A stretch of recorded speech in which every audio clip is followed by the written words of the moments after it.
प्रणाम बा। हम साहुल पांडे। जब भी भोजपुरी साहित्य के लेके बात होला तो लोग यह कहेला कि एकर अपन कोनो साहित्य नहीं। लेकिन जब ये बात सुने के मिलेला तो मन में एगो टीस एगो कसक जैसन पैदा होला। काहे कि अपन खुद भोजपुरी समाज के लोग भी यह मानेला कि भोजपुरी में कोनो साहित्य हले ही नहीं है। यह कारण बा कि आज के डेट में जौन गाना बनता रसन ओकर प्रभाव समाज पर पड़ता आ लोग उ प्रभाव यानी कि अश्लीलता के उ प्रभाव से बचे खातिर भोजपुरी के ही त्यागे लागता। भोजपुरी बोले वाला लोग अपने मातृभाषा के छोड़ देता। ऐसे में ज़रूरी बा कि आज के युवा पीढ़ी जे बा वो भोजपुरी के साहित्य इतिहास के खंगाल के सामने लावे और लोग के बतावे कि देखा भोजपुरी अश्लीलता के पर्याय ना हो बल्कि भोजपुरी एगो समृद्ध साहित्य बाटे। ये जानकारी अगर आज के युवा के होखी तो वो भोजपुरी के अपनाई और अपन मातृभाषा पर लागल अश्लीलता के दाग के मिटावे खातिर आगे काम करी। और यह प्रयास में हम आज भोजपुरी के एक अनमोल रत्न के कहानी लेके आयल बने रहुआ लोग इनके सामने, जिनका नाम रहे रसूल मियाँ। पूरी साहित्य जैसन रसूलो मियाँ के ज़िंदगी बा। उनका ज़िंदगी के बारे में खास कुछ पता नहीं है। उनका बारे में बहुत पहले एगो शोध परक जबा एगो लेख सामने आयल जो उनके सुभाष चंद्र कुशवाहा जी के लिखल रहे। उहे लेख के आधार पर जबा उनकर कहानी के बारे में लोग जानेला। काहे कि वो जब शोध कैलें तो जौन बुजुर्ग लोग के स्मृति में जौन चीज़ रहे ओकरे के ले करके वो अपन शोध पत्र तैयार कैले और यही से जबा रसूल मियाँ के बारे में जानकारी मिलल।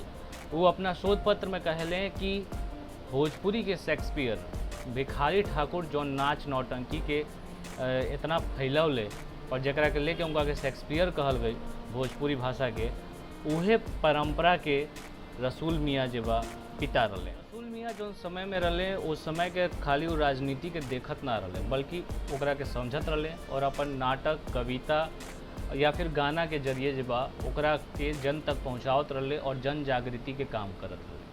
उनकर अगर टाइमलाइन के बात कल जाओ तो गांधी के समय उनका टाइमलाइन देखे के मिलेला, लेकिन तब वो अफसोस बा कि कुछ ज़्यादा जानकारी उनका बारे में सुने के ना मिले। रसूल मियाँ के जब बात होखेला तो उनका संगे जुड़ल एगो चर्चित किस्सा बाटे जो काफ़ी लोकप्रिय बा। कहल जाला कि वो एक बार हथुआ राज में जब कोनो नौटंकी करत रहे और वह नौटंकी में उनकर एगो डायलॉग रहे कि ई बुढ़िया जहर के पुड़िया बतिया मोरी ना माने, बतिया मोरी ना माने अपन पिया के ठाट उड़ावे यार से बतियाए रे। जब ये बात वो कह दिले तो कावल के वही बेरा जबा उनका बगल से हथुआ राज के जौन महारानी रही वो गुजरत रही। अब उनका के चुगली कर दिला कि बात जब वो रउए पर कहले हुए। अब उनका बढ़ गई खीस और वो का कहली कि रसूल मियाँ के घरे बोलेली और उनका के धऽ के पिटवा दिली और आगे का उनकर दुगो दांत टूट गई।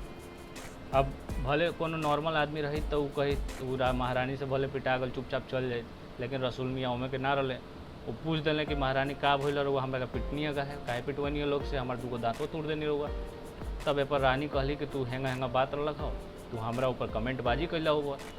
जब रानी की बात रसूल मियाँ सुन ले तो कहले कि ना ना ऐसा कोनो बात ना रहे, हमनी के तो अपन नाच नौटंकी करत रहनी है सन।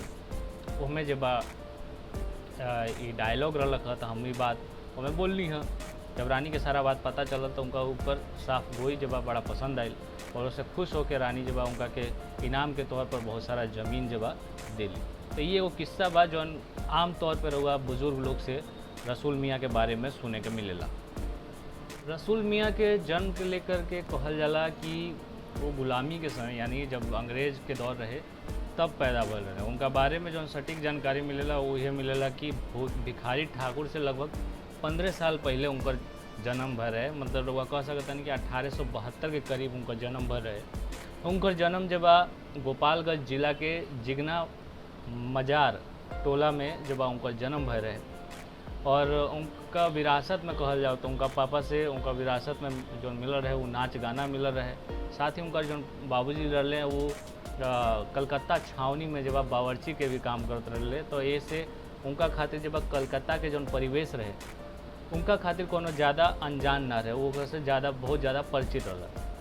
अपना दौर में वो जहाँ सत्ता के विरोध में लिखत रहलन वहीं राष्ट्र प्रेम खातिर भी वो जब लिखत रहलन ताकि लोग के अंदर राष्ट्र प्रेम के भावना जागृत होके। जब देश के बंटवारा होके लागल, जब देश के बंटवारा भइल त रउआ देखे हमनी के सब केहू जानता कि कैसे देश भर में धार्मिक उन्माद फैलल रहे, हिंदू मुस्लिम में आपस में जब काट मार मचल रहे।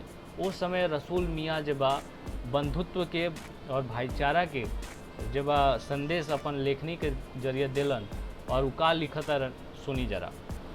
सर पर आज़ादी रूपी गगरी चढ़ गई, रास्ते पर संभल के चलो। एक कुएं पर दो पनिहारे हैं और एक ही डोर लगी है। कोई हिंदुस्तान की ओर खींच रहा है, कोई पाकिस्तान की ओर। हिंदू पुराण लेकर दौड़ रहे हैं, मुसलमान कुरान लेकर। एक ईमान रख के दोनों आपस में मिलजुल कर रहो। जैसे कि हम लोगों के बतानी कि रसूल गांधी के दौर में रहलन, तो उस समय कहा है कि गांधी के जो सुराज रहे, जरा के हिंदी में स्वराज कहल जाला, तो उनका सुराज के जो सपना रहे, आइडियोलॉजी रहे, ओकर बड़ा ही एगो प्रभाव जनमानस पर है। रसूल मियाँ भी ऐसे अछूता ना रहलन, उनका ऊपर भी गांधी के स्वराज के बहुत जब असर रहे। और एकरे के जब वो अपने गीत में जब ढालत रन तो का कहत रन सुनी। छोड़ द बलमुआ जमींदारी प्रथा, सैया बोऊ न कपास, हम चलाइब चरखा। में जब रसूल मियाँ कोशिश कैलें कि जो सामंती व्यवस्था समाज में रहे ओकरा पर चोट करे खातिर, और जौन सुराज के कल्पना रहे गांधी जी के, जौन चरखा के कल्पना रहे ओकरा के अपनावे खातिर जनमानस में ये मैसेज के भेजे खातिर जब वो कविता के रच ले रहा। जब गांधी जी के हत्या भइल तब रसूल मियाँ एगो गीत लिखले। एक गीत के सुन के में जौन संवेदना बा, जौन एक शिल्पकला बा, रउआ सुने में तो रउआ कहें कि भाई रसूल मियाँ तो अपना दौर के जितना भी नामवर नामचीन कवि लोग रहे उनका से कई गुना आगे उड़ल। ये गीत के जब वो कलकत्ता में अपन एगो नाच के दौरान जब बहुत मतलब भावुक होके बहुत भरा गला से जो कैले रहे। एक गीत के बोल कुछ ऐसे बा कि हमरा गांधी जी के गोली मारल हो, धमाधम 3 गो। कलहिए आज़ादी मिलल, माने काले आज़ादी मिलल, आज चलल गोली। कहत रसूल सूल सबका के देके, कहाँ गईले मोर अनार के कली, धमाधम 3 गो। आज़ादी के दौरान जब जौन भोजपुरिया समाज रहे, जो भोजपुरी पट्टी रहे, ओकर बड़ा ही योगदान रहे वो आज़ादी में। एक से केहू जब नकार नहीं कह सकते। और रसूल मियाँ जब ये दौरान बहुत कोशिश कैलें कि लोग के अंदर राष्ट्र प्रेम जगावल जाए। जब 15 अगस्त सन 47 के देश आज़ाद भइल और हिंदू मुस्लिम के बीच जब दंगा छिड़ल, तो पूरी तरीके से कोशिश कैलें कि एक के एकजुट करके रखल जाओ और लोग के अंदर सुराज के जौन गांधी जी के कल्पना रहे ओकरा के किस केंगा भरल जाओ, ओकरा के केंगा जीवित रखल जाओ, ए पर उनकर बहुत कोशिश रहे। और एकरा के लेके वो लिखता रहे, 15 अगस्त सन 47 के सुराज मिलल, बड़ा कठिन से ताज मिलल। सुन ल हिंदू मुसलमान भाई, अपना देश के कर ल भलाई, तोहरे हथवा में हिंद माता के लाज मिलल। रसूल मियाँ अपने ज़माने में जब हिंदू मुसलमान से ऊपर उठ के, जाति धर्म से ऊपर उठ के जब रचना करत रहे। और यह कारण बा कि जब उनका नाच कहीं भी होत रहे तो उनमें सबसे पहले सरस्वती वंदना होत रहे। एकरा अलावा मुहर्रम होके चाहे होली होके, ऐसा एकरा के लेके बहुत सारा प्रसिद्ध गीत भी लिखले बड़ा। एकरा अलावा ब्रह्मा के मोहलू, विष्णु के मोहलू, शिव जी के भंगिया पियलू हो, तू तो पाँचों रनिया, उ जब लिख ले। रसूल के बारे में जो शोध पत्र सुभाष चंद्र कुशवाहा जी लिखले बड़े, ओकरा अनुसार अगर बात कल जाओ तो माने लें कि रसूल के पड़ोस में ही जब बम्बई के फिल्म जगत के बहुत बड़ा आदमी रहत रहे, जो कि भोजपुरी और हिंदी फिल्म में मशहूर संगीतकार के तौर पे जब जानल जात रहे, जिनका नाम रहे चित्रगुप्त। उनकर गांव जब सौरेजी उनका गांव के बगले में रहे। और ऐसा वो माने ले कि वो जब रसूल के बहुत सारा नाटक, प्रसिद्ध कथा, उनकर लिखल गाना जब लेके फिल्म इंडस्ट्री में गए, जरा पर आगे चल के बहुत सारा फिल्म में बढ़े। एकरा बारे में वो लिख के बतावलें कि जैसे कि रसूल के बहुत सारा जैसे कथा बा, जैसे कि चंदा कुदरत पर यही पर जब लैला मजनू 1976 में बनल, वफादार हैवान का बच्चा उर्फ सेठ सेठानी पर ये में जो सेठ सेठानी ये पर जब इंसानियत फिल्म बनल बा 1955 में। और गंगा नहान करके जब एगो रसूल के लिखल जो नाटक बा ऊपर जब भोजपुरी के पहला फिल्म गंगा मैया तोहे पियरी चढ़ाई जन 1961 में आयल रहे, ई उहे जब उनकरे जब कथा कहानी पर बनल बाटे।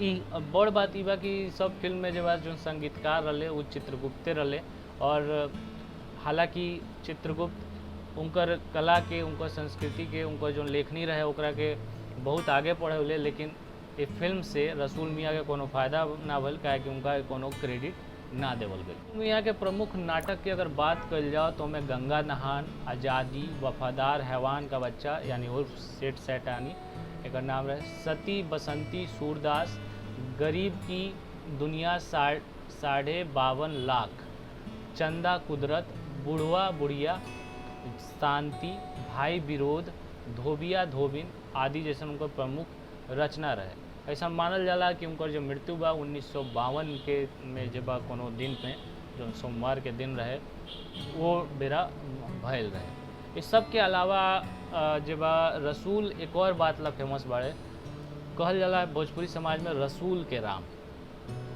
राम जी पर एगो इतना बढ़िया कविता लिखले जौन जब जनकपुरी में स्थित जो बा पूरा कंडीशन पे मतलब बेस्ट बाटे।